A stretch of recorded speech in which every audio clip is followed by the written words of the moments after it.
You're at the shopping centre, little Candida in tow, surprisingly quiet, and just as you're thinking you may get out of there without her regular nuclear-style tantrum, she spots it.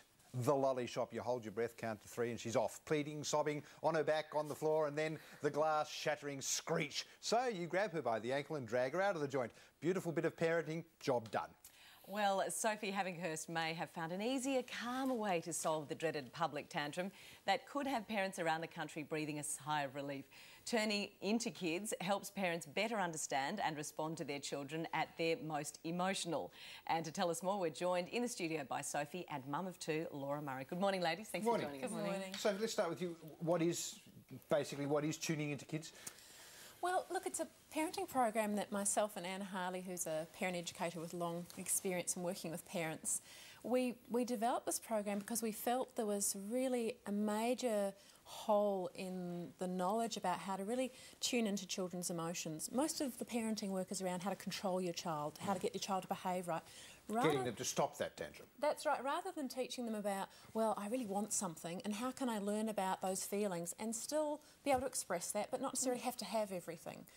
And we also wanted kids to be able to really listen to what was felt inside rather than just trying to go by the rules all the time.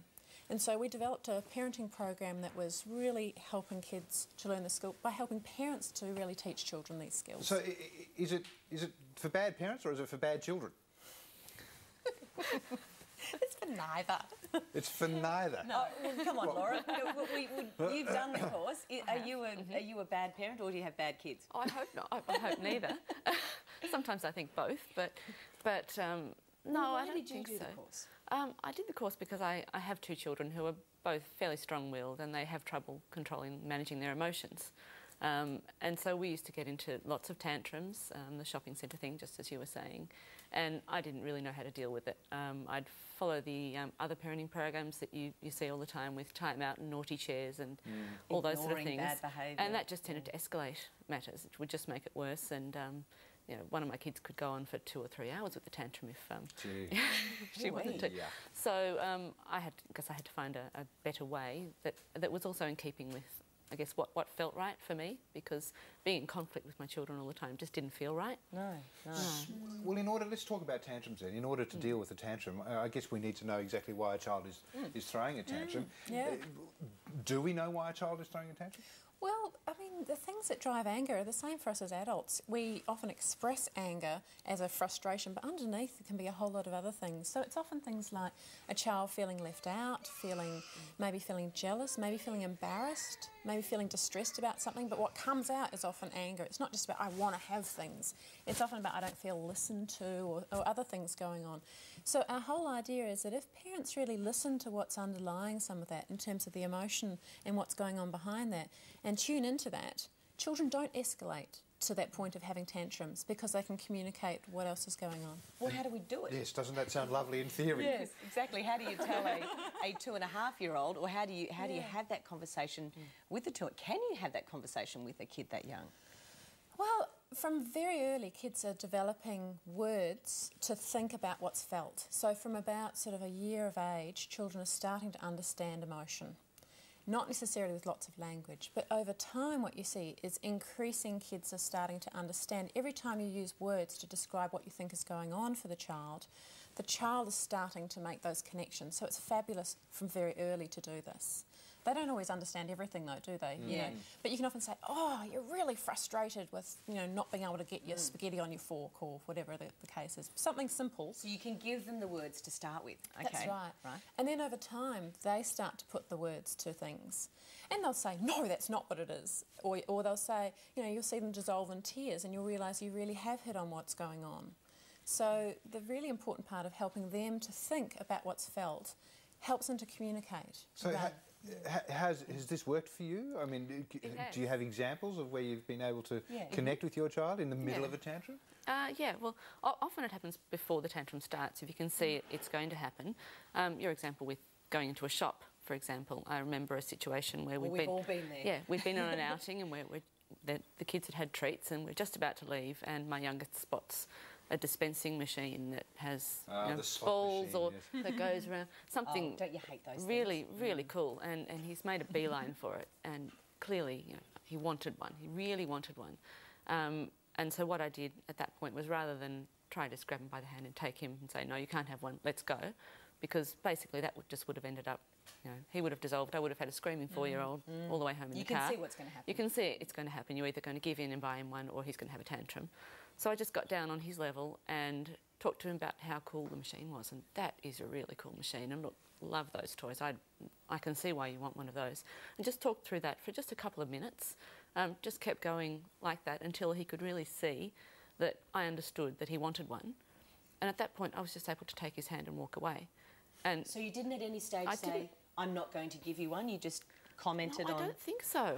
I don't remember saying that. I just remember being really clear that that's really cool, and that's all he wanted to know. That I understood that he really wanted one, and that it was a wonderful toy. And what happened then? I mean, he was outside, he was going, what happened there? That was all he needed at that point. Right. And what were you doing? Sometimes I was... Yes, sometimes I think that was when I was actually doing the program, and I was just flabbergasted. Yeah. And sometimes that's all it takes. Other times, it doesn't work that easy. It's not always magic, but at least he knows that I've heard what he wanted. So in essence, you're getting him to understand his emotions as well. But are we not? What age are we talking about here? Well, this program we have developed is for parents of preschoolers, and that's because they're at that time where they're really starting to get the language down pat, and also you've got that developmental change with thinking about what's felt and being able to put words to it. And it's the tantrum age, isn't it, too? Yeah. But are we not... I mean, it's great. If it's working, it's fantastic, obviously. But are we not asking these children to grow up quickly? No. I mean, kids are... Emotions we're primed to have emotions. They're one of the main ways that kids communicate from being a baby, aren't they? I mean, they don't have words, they have emotional states, and that tells you what they need. So really from early, children are ready around this emotional language and things. So you start to put words to it and they just pick it up so quickly because it's so innately natural for children to learn this. We get, as we become adults, we stop listening to emotion. But for kids, they're really good at picking it up. It's quite remarkable. I think I know what you're talking about. I mean, it almost sounds too good to be true. Like, are we expecting too much of our kids? I mean, did you worry about that, Laura, when you were doing it? Did you think I'm expecting too much of my little one? It didn't feel like that. I think that was probably an extreme example of the magic happening, but sometimes, and in fact most of the time, you have to go a bit further.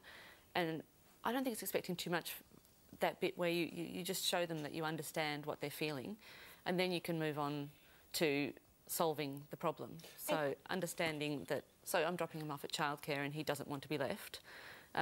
Getting down with him and making him understand that I know that he's going to miss me and that he's feeling a bit sad and maybe he's feeling a bit scared and a bit uncertain. And once we understand that, then we can start problem solving for, what could we do that might make you a bit happier about me going to work? And that's so much easier on him than me saying, look, don't be silly, you like childcare, I've got to get to work, I've got a meeting, that just doesn't work, because he doesn't care I'm late. I guess he's calming down, but I keep thinking... He's calming himself in that case. He's calming himself. I keep thinking, what's in it for the kid? He's ended up, he had to go to childcare and he's missed out on his lolly. What's in it for the kid? I mean, it's all very well to say, let's increase the emotional intelligence of the child here, but I guess if he's calm and he's happy, then that's the benefit. Understood. Yeah. He's understood, and I think that's a lot of it. Well, I guess probably the next step on from that is do you then reward behaviour when they do exhibit some self-control, for want of a better expression? Well, generally... Like, what do you do next? Yeah. I mean, generally, you kind of, oh, that's great, you've been able to calm yourself down. And kids know that when you approve of what they're doing, they take note of that. And so part of it is children generally want to do things that are right by us, that we approve of. Yeah. I guess the possibilities are endless. I mean, is there the chance of doing this so that parents can understand the dark, endless and incomprehensible tunnel that is the teenage years? Yes.